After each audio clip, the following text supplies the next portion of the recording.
वा वा. काय पुस्तक आहे? कुठली? भूमिका पब्लिशिंग हाऊसच्या बरं, ठीक आहे, ठीक आहे. सुवर्णमहोत्सवी वर्षानिमित्त तुम्हाला पुस्तक देऊनच तुमचं सत्कार आणि स्वागत करण्यात येत आहे. बाबासाहेब. तो मोह असतोच. यानंतर कुठली? असे अनेक सिनेमे आठवतात. त्यांनी अनेक मालिकांचं लेखन सुद्धा केलेलं आहे.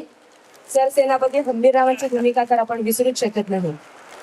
यानंतर मनोगता सुरू होणार आहेत, तर मी प्रकाशन संस्थेचे अखिल मेहता यांना प्रास्ताविक मनोगत व्यक्त करण्याची विनंती करते.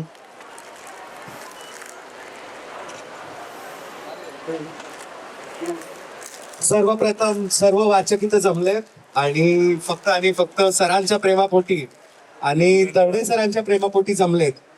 सो माझं ऐकण्यासाठी मी फार वेळ नाही घालवणार, पण मी एकच सांगेन की हा तिसरा भाग आम्ही प्रकाशक म्हणून, लेखक म्हणून, जी संपादन मंडळ आहे त्यांनी इतके कष्ट घेतलेले आहेत आणि काटेकोर पद्धतीने आम्ही ह्याच्यावर धुमाकूळपणे आणि इतक्या धाडशीने कामं केले आहेत की म्हणजे दिवस रात्र आम्ही ह्याच्यात आमचं रक्त ओतलंय. तर आम्हाला असं वाटतं की ही आमच्यासाठी खूप मोठी गोष्ट आहे आज की पुणे पुस्तक महोत्सवाच्या रंगमंचावर की इथं प्रवीण तरडे सरांच्या हस्ते आज याचा प्रकाशन सोहळा पार पडणार आहे. आणि मी विश्वास पाटील सरांना पण खूप खूप अभिनंदन देतो की फायनली सर आपण हे पुस्तक आणलं.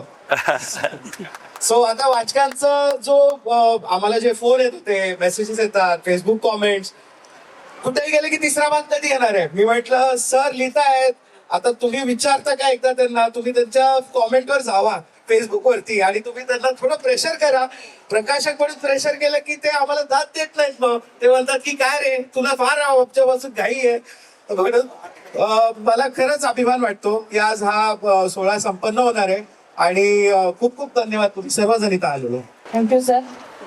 खरंच ही जोरदार जी काही प्रकाशनाची वाटचाल आहे ती आत्ताच एका वाचकांनी सांगितलं. एका गडावरती ते भेटले होते मेहता पब्लिशिंग हाऊसच्या टीमला आणि लगेच इतकं पुस्तक कसं आलं यासाठी खरं तर पब्लिशिंग हाऊसचं सुद्धा कौतुक व्हायला पाहिजे. जोरदार टाळ्या वाजवूयात आपण.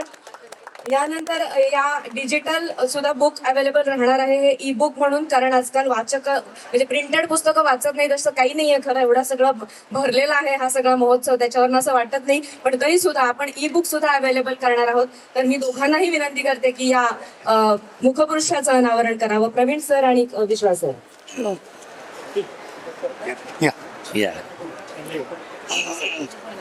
त्याचं करायचं बरोबर आहे. भरारी या पुस्तकाच्या मुखपृष्ठाचं अनावरण होतंय. प्रवीण तरडे सर, विश्वास पाटील आणि अखिल सरांच्या हस्ते. म्हणजे यानंतर लगेचच आपण पुस्तक प्रकाशन करतोय. मी विनंती करेन की पुस्तकाचंही प्रकाशन व्हावं. या सर. खंडन उस्मान भरारी वाचकांच्या भेटीला येते. सगळ्यांनी जरूर आनंद घ्यायचा या पुस्तकाचा. येते नव्हे आलेला आहे. आलंय. काल दुपारपासून प्रती उपलब्ध आहे. जसे 2 खंड आपण वाचले तसंच या तिसऱ्या खंडाचाही आनंद आपण घेणार आहोत. आज या ठिकाणी अक्कलकोटहून आमचे मित्र जाजू आलेले आहेत. तुम्ही या पुढे.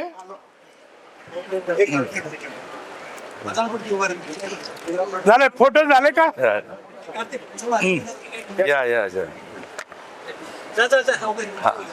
प्रत्येक वेळेला ते प्रत्येक खंडाच्या वेळेला अक्कलकोटहून स्वतःहून स्वयंप्रेरणेने येतात. वा वा. ते तुमच्या स्वामीजींचे खरे भक्त म्हणजे आहेत. काय अक्कलकोटचा माणूस म्हटल्यावर आम्हाला एकदम इमोशनल होतो आम्ही. धन्यवाद. या शाखेतील खंदे प्रकाशक आता असं म्हणायला हरकत नाही, अखिल मेहता, त्याच्यानंतर या ठिकाणी उपस्थित असलेल्या आणि एकाहून अनेक ऐतिहासिक स्त्री व्यक्तिरेखा सादर करणाऱ्या आमच्या निंबाळकर ताई समोर बसलेल्या आहेत. त्याच्यानंतर राजन लाखेजी आहेत, हुवाळ साहेब आहेत, प्रभाकर, माझे बरेचसे लेखक मित्र वाचक वगैरे दिसत आहेत. आता नागरेंनी विचारलं की 15 दिवसापूर्वी पुस्तक हातात आलं असताना तुम्ही एवढ्या लवकर कसं पूर्ण केलं.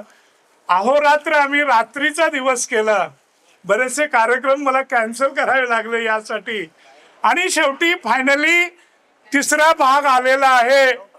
कारण नंतर नंतर मला प्रवीण वाचकांचे प्रेमाचे संदेश नव्हे तर प्रेमाच्या धमक्या येऊ लागल्या. का इतका वेळ का लागतोय, इतका वेळ काय करताय, पुन्हा तुम्ही भाषण बंद करा, कुणाची लग्न अटेंड करू नका, पण महाराजांचा हा 3रा खंड पहिल्यांदा लिहा. आमचे विलास राठोड इथं उभे आहेत, ते म्हणायचे की तुमच्यावर आम्ही संचारबंदी लागू करू, पण तुम्ही हे पहिलं लिहा. तर आता बरीचशी मंडळी या ठिकाणी मित्रमंडळी आलेली आहेत. मला असं वाटतं की माझ्या जीवनातल्या ज्या ऐतिहासिक कादंबऱ्या झाल्या त्या कादंबरीमध्ये मी नक्की तुम्हाला सांगेन की आसमान भरारीची इयत्ता खूप उंच आहे. आणि मला का वेळ लागला, ही कादंबरी वाचल्यानंतर ती तुम्हाला ज्या वेळेला झपाटून पुढे घेऊन जाईल त्यावेळेला त्या कादंबरीचं प्रत्येक पान तुम्हाला स्वतःहून सांगेल की कशासाठी वेळ लागला. तर मला खूप आनंद वाटतोय, अभिमान वाटतोय. एक साधी गोष्ट लिहा की बसरूर नावाचं एक ठिकाण, ज्यावर बसरूर नावाच्या टायटल खाली पुस्तकं सुद्धा आली.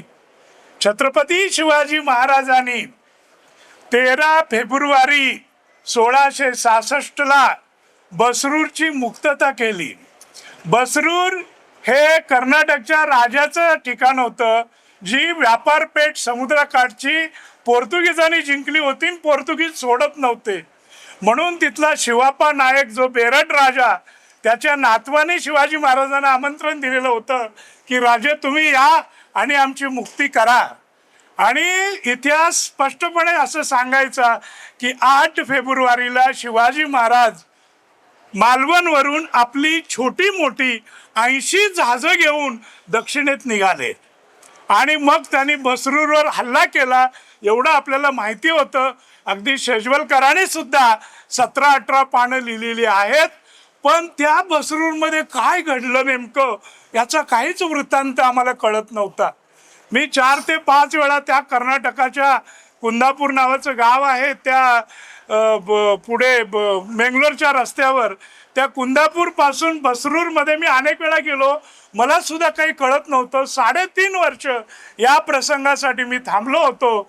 आणि कन्नडमधल्या एका लेखकानं मला सांगितलं की त्या बसरूर मोहिमेवर कर्नाटकामध्ये कन्नड भाषेमध्ये यक्षगान लिहिलं गेलेले आहेत आणि काही सुंदर नाटकं सुद्धा लिहिली गेलेली आहेत. त्या नाटकांच्या माध्यमानं जा. मग मी माझ्या कर्नाटकी भाषांतरकारांची मदत घेऊन कर्नाटक वाङ्मयातील कन्नडमधील पुस्तकं मराठीमध्ये इंग्लिशमध्ये भाषांतरित घेतली आणि मग मला कळालं की नेमकं तिथे बसरूरला काय घडलेलं होतं.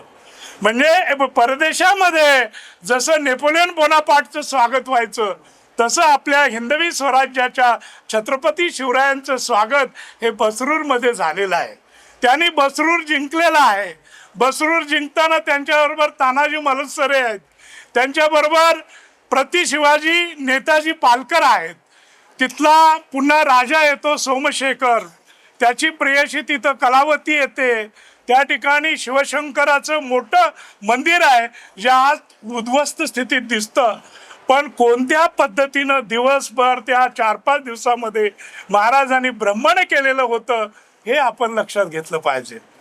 मला अभिमान यासाठी वाटतो की आज आपल्याला ईमेल आपल्याकडे आहेत, आज कॉम्प्युटर आपल्याकडे आहेत. अगदीच गरज पडली तर ग्रामपंचायतीचा निवडणूक लढवणारा सरपंच सुद्धा प्रायव्हेट जेट करून इकडून तिकडे जातो.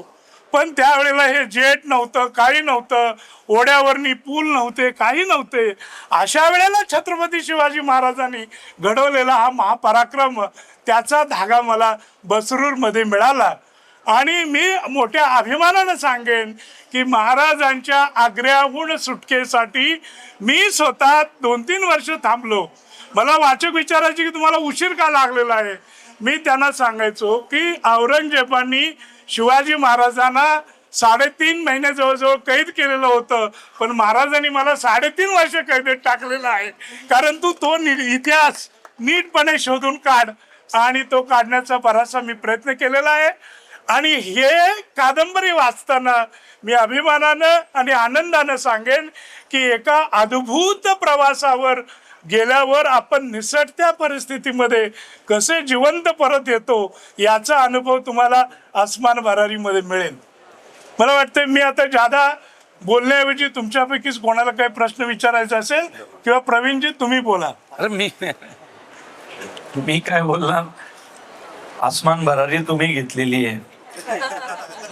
खरं तर मी पाटील साहेबांचा चाहता आहे. म्हणजे आपण फॅन क्लब मध्ये जसं म्हणतो तसं त्यांच्या पुस्तकांचा फॅन म्हटलं तरी चालेल. कारण पांगिरा, चंद्रमुखी, झाडाझडती, अण्णाभाऊंची दर्दभरी दास्तान, रणखैंदळ, महासम्राट, पानिपत, महानायक, संभाजी, त्यांचं कुठलंही पुस्तक काढा, आपण झपाटून जाऊनच ते वाचलेले.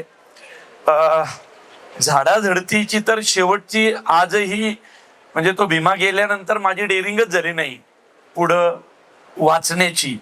कारण काय होतं माहितीये का की एखाद्या पुस्तक वाचताना आपण दुसरं माध्यम नसतं, ते व्हिज्युअल माध्यम नाहीये, ते आपण वाचत जातो, हातांना पानांचा स्पर्श होतो, नव्या पुस्तकाला वास असतो, तो वास आपल्याला वेड करतो. असं करत आपण त्या शब्दांमध्ये गुंतत जातो.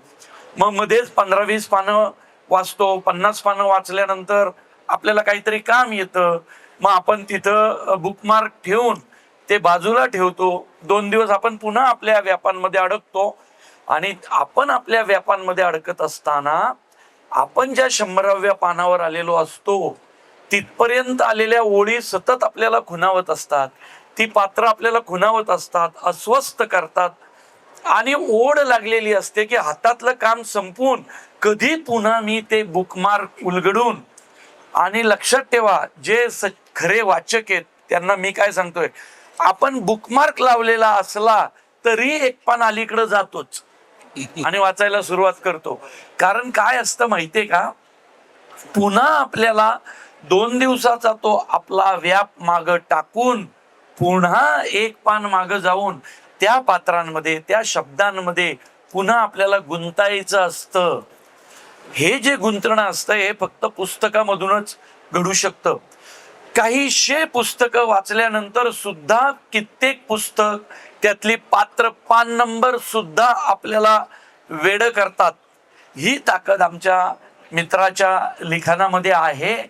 आणि म्हणून मी म्हटलं ना की आधी त्यांचा फॅन, त्यांच्या शब्दांचा, त्यांच्या पुस्तकांचा, मग त्यांची ओळख व्हावी म्हणून धडपडलो.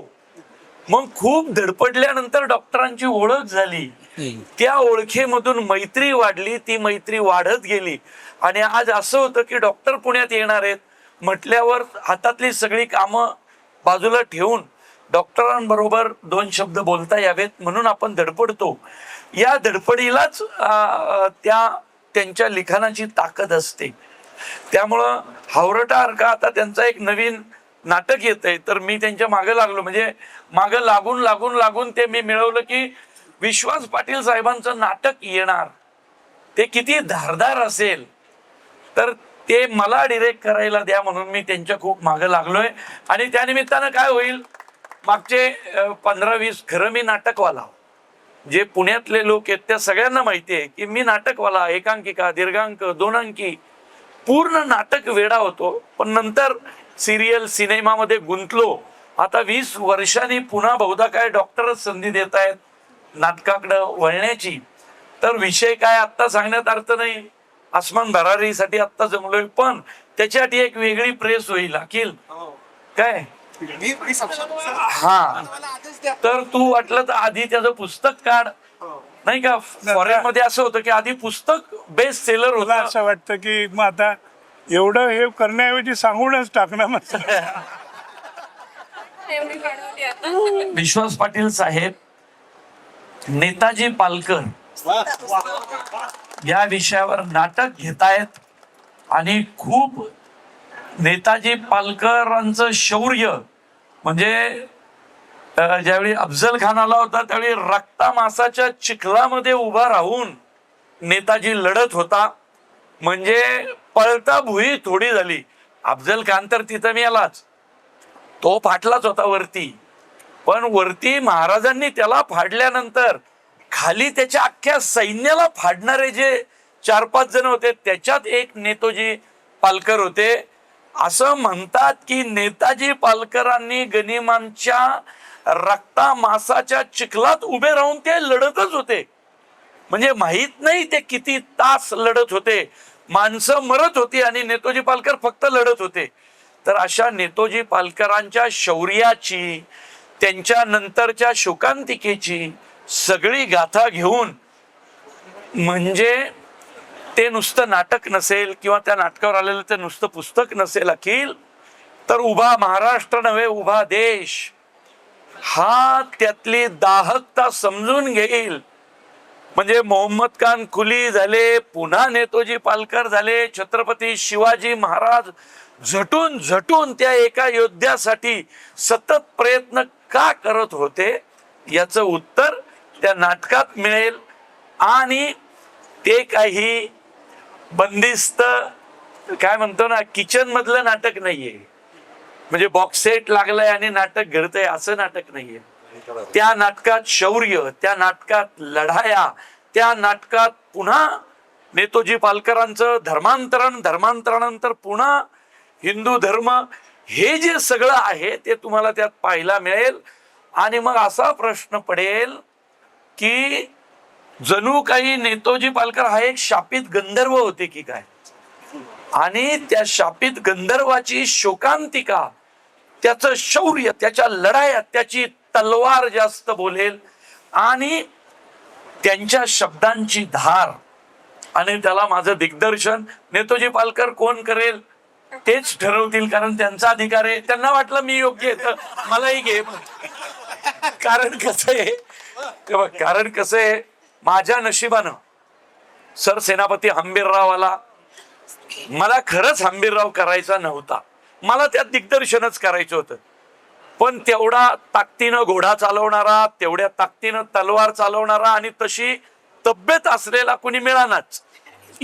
ज्याच्याकडे तब्येत आहे त्याला घोडा चालवता येत नव्हता, ज्याला घोडा चालवता येत होता त्याला अभिनय जमत नव्हता, ज्याला 2 गोष्टी जमत होत्या त्याला तलवार चालवता येत नव्हती. माझ्या नशिबाने मला सगळं जमलं. हा त्यामुळं हंबीरराव मला आले. मग महेश मांजरेकरांनी वेळात मराठे वीर दौडले 7, अक्षय कुमार शिवाजी महाराज मोठं आलं. त्यांनाही दुसरा कोणी मिळालं नाही, त्यांना प्रतापराव गुजर मलाच घेतलं. मग आता 3रा सरसेनापती येतोय, त्यांची इच्छा असेल तर मला तोही मिळेल. आणि मग बहुधा सगळे सरसेनापती माझ्या नावावर घेण्याचा मी प्रयत्न करेन. ओके. मला असं वाटतं की शिवाजी महाराजांच्या सर्व भूमिका पार पाडणारे सरसेनापतींच्या एकच व्यक्ती कोणीतरी प्रवीण असावी, म्हणून आई वडिलांनी तुमचं नाव प्रवीण ठेवलं असावं. मी तुम्हाला मित्रांनो सांगेन की नेताजी पालकरावर फारसं काम झालेलं नाही, पण या माझ्या महासम्राट कादंबरीच्या 3 मालिकेमधून ते मी पेरलेलं आहे हे तुमच्या लक्षात येईल. 4थं स्पेशल महाराज ज्या वेळेला छत्रपती शिवाजी महाराजांनी अफजल खानाला म्हणजे त्याला फाडला, शुद्ध मराठी बोलायचं झालं तर, आणि अफजल खानाचं सैन्य 20-25 हजार जे काही फाकलेलं होतं, जंगलातून पळत होतं, त्याच्या आधी शिवाजी महाराजांनी सांगितलं नेताजींना की नेताजी काका तुम्ही शत्रूच्या उरामध्ये धडक भरवा. आणि शत्रूच्या उरामध्ये धडक भरवण्यासाठी अफजल खान मारल्यानंतर 2 दिवस मध्ये फक्त जाऊ दिले. आणि एवढा प्रचंड प्रवास करून नेताजी पालकर 4थ्या दिवशी सकाळी विजापूरच्या वेशीवर आणि विजापूरच्या दरवाज्यावर जाऊन धडकलेले होते. त्यांनी विजापूरवर हल्ला चढवलेला होता. जो बरोबर त्यांच्या 5-7 हजाराचीच फौज होती, पण त्यांना तिथं जळून मारायचं होतं. तर शिवाजी महाराजांनी सांगितलं की अहो तुम्हाला ते विजापूर एवढं प्रचंड आहे की नाही जिंकता येणार, तुम्ही परत फिरा. तर नेताजी म्हणाला मला मरायचं आहे पण मला हरायचं नाही. तर त्यावेळेला शिवाजी महाराज म्हणाले की तुमचा स्वराज्यासाठी आणखी मला उपयोग करून घ्यायचा आहे, म्हणून तुम्हाला मुजरा करतो, विनंती करतो, पण तुम्ही परत या. असा हा नेताजी पालकर. एका शब्दात वर्णन करायचं तर मी कादंबरीत केलेलं आहे. नेताजी पालकर म्हणजे कोण, तर जळता वारा आणि पेटता निखारा म्हणजे नेताजी पालकर. तुम्हाला आपल्याला माहिती नाही, इतिहासामध्ये पत्र आहेत की जेव्हा शाहिस्तेखानानं पुण्यामध्ये इथे आपल्या राजमहाल आपला लाल महालामध्ये तो डेरे दाखल झाला होता, त्यावेळेला मोगलांना धडक भरवण्यासाठी महाराजांनी नेताजी पालकरला परांडा उस्मानाबादकडे पाठवलं. त्यांनी एवढं नुकसान केलं की शाहिस्तेखानाच्या लक्षात आलं आणि शाहिस्तेखानाने प्रवीण 14 सरदार पाठवले होते एकट्या नेताजीचा पाठलाग करायला. आणि नेताजी मग पुन्हा धावत विजापूरला गेले. पहिले सोलापूरला गेले, सोलापूर नंतर विजापूरला गेले. आणि शिवाजी महाराजांचे बालमित्र होते रुस्तुमे जमा, एक मुसलमान ग्रस्त, ते आडवे आले आणि मोगलांना म्हणाले की मी त्याला तुम्हाला पकडून देतो, असं खोटं सांगून त्यांना परत या 14 जणांना परत पाठवलं. आणि नेताजी असा जखमी अवस्थेत होता, असं अंगामध्ये 100-150 जखमा, चालता येत नव्हतं, काही नव्हतं. पण तो म्हणाला नाही, माझे महाराज अडचणीत आहेत, त्यामुळे मी इथं शुश्रूषा करत बसणार नाही, मला पाठवायची व्यवस्था करा. आणि मग पालखीमध्ये जखमी नेताजीला घालून पाठवलं कुठं, तर पुण्याकडं. आणि पुण्याच्या तिथे आपले खेड शिवापूरला जो देशमुखांचा वाडा होता, देशपांड्यांचा वाडा होता, त्या देशपांड्यामध्ये नेताजी पालकरांची अंगणामध्ये पालखी उतरली. तेवढ्यात शिवाजी महाराज आले राजगडावरून, कारण त्यांना शाहिस्तेखानावर जाऊन हमला करायचं होतं. महाराजांनी ओळखलं की हे जखमी आहेत, यांना त्रास द्यायला नको. महाराज खोटं बोलले की तुम्ही विश्रांती घ्या, पण तुम्ही काही उठू नका. त्यावेळेला नेताजी म्हणाला की महाराज, तुमच्या डोळ्यामध्ये मला मोठी शिकार दिसते आणि त्यामुळे मी गप्प बसणार नाही. आणि जखमी स्थितीमध्ये महाराजांनी ज्या वेळेला शाहिस्तेखानावर हमला चढवला, त्यावेळेला पुण्यातल्या त्यावेळीच्या प्रसिद्ध आंबील ओढ्याजवळ हातामध्ये ते काठी घेऊन त्या काठीच्या आधारानं आंबील ओढ्याचं संरक्षण करत होता तो नेताजी पालकर. ज्या वेळेला 17 तारखेला 17-18 ऑगस्ट 1666 शिवाजी महाराज सटकले, हे औरंगजेबाच्या लक्षात आलं. त्याआधी शिवाजी महाराजांना भेटण्यासाठीच औरंगजेबाच्या फौजेत नेताजी पालकर सामील झाला होता इथे दक्षिणेमध्ये मिर्झा राजा जयसिंगकडं. पण हा हुशार मनुष्य औरंगजेब त्यांनी लगेच मिर्झा राजाला कळवलं की शिवाजी भागा तो भागा चलेगा, लेकिन प्रति शिवाजी को तो रोकले. आणि प्रति शिवाजीला पाठवण्यासाठी पकडलं, स्वतःकडे असताना पकडलं आणि दिल्लीला नेलं. आणि दिल्लीला नेताना सांगितलं की आता मी प्रति शिवाजीची कुठली रिस्क किंवा धोका पत्करणार नाही. आणि इतिहास सांगतो की फक्त दुसऱ्या कोणाला नव्हे तर मिर्झा बरोबर जो दिल्लेर खान होता, तो दिल्लेर खान नेताजीला घेऊन कुठे गेला, दिल्लीला गेला. आणि मग ते नेताजींचे जे सगळे जे त्यांच्या आयुष्याची परवड झाली, त्यांना सांगितलं शिवाजीवर तुम्ही हल्ला चढवा, तुम्ही दुसऱ्या हिंदवी स्वराज्याची स्थापना करा. दुसऱ्या हिंदवी स्वराज्याचा ऐलान केला तर मग निम्म भारत तुमच्या बाजूनं हिंदुस्थान उभा करेन. पण नेताजींनी ते मान्य केलं नाही.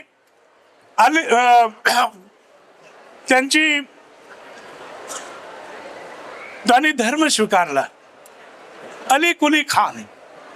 ते अली कुली खान झाले, त्यांना 10 वर्ष काबूल कंदारला पाठवलं. आणि औरंगजेबाला नेहमी वाटायचं की बाटगा जेवढा जास्त दिवस मुरेल तेवढा तो आपलासा होतो. आणि 10 वर्ष झाल्यानंतर मग त्याला कॉन्फिडन्स आला औरंगजेबाला आणि सांगितलं की चला आता तुम्ही अली कुली खान तुम्ही जा आणि रायगडावर सरळ हमला चढवा. आणि मित्रांनो, रायगडावर हमला चढवण्यासाठी 10 वर्षानं हा मुसलमान अली कुली खान आला. कुठे आला? माणगावला आला. आणि माणगाव जवळून आपल्याला रायगड दिसतो. आणि ज्या वेळेला माणगावच्या रानात नेताजी पालकर आले आणि त्यांनी लांबून रायगड बघितला, त्यावेळेला त्यांच्या डोळ्यातून गळगळा अश्रू व्हायला लागले. आणि आपला मुसलमानी ड्रेस टरा फाडून माणगाव पासून वेड्यासारखा तो रायगडावर आला आणि महाराजांच्या पायावर दाखल झाला. महाराजांचं सुद्धा काळीज एवढं मोठं होतं की त्याला त्यांनी धर्मात घेतलाच, पण आपली स्वतःची कन्या त्याच्या मुलाला दिली. असा एक प्रचंड असा इतिहास आहे. खरं म्हटलं तर नेताजी पालकर सांगत होता शिवाजी महाराजांना की हा बदमाश आहे मिर्झा राजा जयसिंग, तुम्ही त्याच्याशी करार करू नका. आणि म्हणून भांडण केलं. भांडण केल्यावर शिवाजी महाराज म्हणाले की नेताजी पालकर तुम्ही काका गुंड झालेला बंड करतात, तुम्हाला तुमची जागा दाखवावी लागेल. त्या नाटकातला डायलॉग आहे, संवाद आहे इतिहासावर आधारित. नेताजी म्हणतो महाराज मला माझी आपण जागा दाखवणार आहात. असंच रामायण घडलेलं होतं. आणि त्या रामायणाच्या वेळेला प्रभू रामचंद्र म्हणाले की मारुती राया तुमची जागा तुम्ही पाहून घ्या. त्यावेळेला मारुती रायांनी आपल्या नख्यानी आपली छाती टरा फाडली आणि सांगितलं देवा तुम्ही फक्त आरशासारखं या हृदयामध्ये डोकावा आणि तुम्हाला दिसेल की परमेश्वर कुठं आहे, राम कुठं आहे. मी हनुमान नाही, मला नख नाहीत, पण महाराज तुमच्या कमरेची तलवार घ्या किंवा कट्यार घ्या आणि या नेताजी पालकराचं काळीज फाडा. या प्रत्येक माझ्या रक्ताच्या रेणूमध्ये फक्त तुम्हाला शिवाजी शिवाजी शिवाजी याशिवाय दुसरं काय दिसणार नाही. हा जो प्रचंड त्यांच्या संघर्षाचा इतिहास आहे तो या दुसऱ्या भागामध्ये तिसऱ्या भागामध्ये मांडलेला आहे. कदाचित तो चौथ्याही भागामध्ये मांडावा लागेल. पण मी तुम्हाला खात्री देतो प्रवीणजी, तुमच्या दिग्दर्शनाखाली हे नाटक आणि तुमच्या अभिनयानं ज्या वेळेला नेताजी पालकर, शिवाजी महाराज आणि औरंगजेब या तिघांवरच नाटक आहे, हा संघर्ष ज्या वेळेला येईल त्यावेळेला त्या नाटकाची दाहकता आणि आमच्या आसमान भरारीचं सुद्धा तेज सर्व वाचकांना आणि प्रेक्षकांना समजल्याशिवाय राहणार नाही. वाव. चला म्हणजे कास्टिंग झालेलं आहे, डायरेक्टर ठरलेला आहे. आता आपण नाटकाची वाट बघूया. आसमान भरारी ह्या जे पुस्तक आहे ते काउंटरवर उपलब्ध आहे. नेताजी पालकर सुद्धा ठरलेलं आहे. तेच ना, डिरेक्टर ठरलेला आहे. आता नाटकाची वाट बघूया. आणि पुस्तक काउंटरवर उपलब्ध आहे. ज्या वाचकांना विश्वास पाटील सरांची सही हवी त्यांनी पुस्तक घेऊन सही घेऊ शकता. आणि तुम्हाला दोघांनाही तुमच्या पुढच्या सगळ्या उपक्रमांसाठी मेहता पब्लिशिंग हाऊसकडनं खूप खूप शुभेच्छा आणि सगळ्या वाचकांचे मनापासून धन्यवाद. पुढचा कार्यक्रम आपण लगेचच थोड्या वेळाने सुरू करणार आहोत.